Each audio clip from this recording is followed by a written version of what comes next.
Hello बच्चों, JEE mains में अच्छा करने के लिए जेई मेंस के जो पीवाईक्यू होते हैं उसके क्वेश्चन का हमें अच्छा खासा एक्सपोजर होना चाहिए।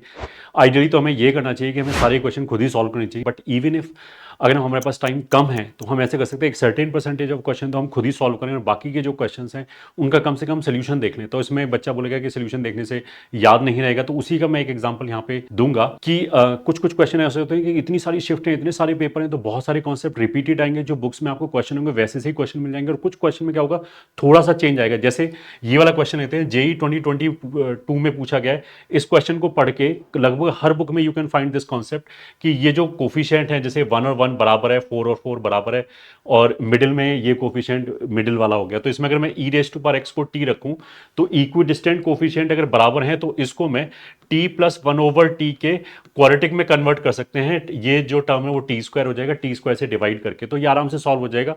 ये कोई भी बच्चे काफी बच्चों ने ऑलरेडी कर रखा होगा, तो जब एग्जाम में आए तो उन्होंने कर दिया होगा। अब एग्जाम्पल लेते हैं 2023 का। ये वैसा सही क्वेश्चन है और बच्चे को फील भी आ रहा होगा कि ये तो उस तरह की चीज है, बट इसमें उसने थोड़ा सा ट्वीकिंग कर दिया, थोड़ा सा चेंज कर दिया।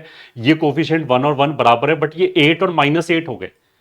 तो इसमें क्या है कि अगर मैं e raise to power x को टी रख दूं तो ये और टी स्क्वायर से डिवाइड कर दें तो पहला और लास्ट टर्म तो ये ऐसे हो जाएगा, बट सेकंड और सेकंड लास्ट टर्म जो है वो टी -1/t आ जाएगा। तो इसको हम टी -1/t का क्वाड्रेटिक बना सकते हैं। तो कॉन्सेप्ट वही है, बस थोड़ा सा चेंज कर दिया। अब इस वाली चीज में अगर किसी ने तुम्हें केवल बता दिया, अगर केवल तुमने एक बार इसका सोल्यूशन देख लिया तो तुम्हें वो जिंदगी भर याद रहेगा। उसके लिए ऐसे नहीं कि मैंने खुद सॉल्व नहीं किया तो ये मेरे को याद नहीं रहेगा। इस तरह के बहुत सारे क्वेश्चन हैं जिनका एक्सपोजर अगर हम होगा, ये जैसे 23 में आया है तो हो सकता है 26 में दोबारा आ जाए, 27 में दोबारा आ जाए।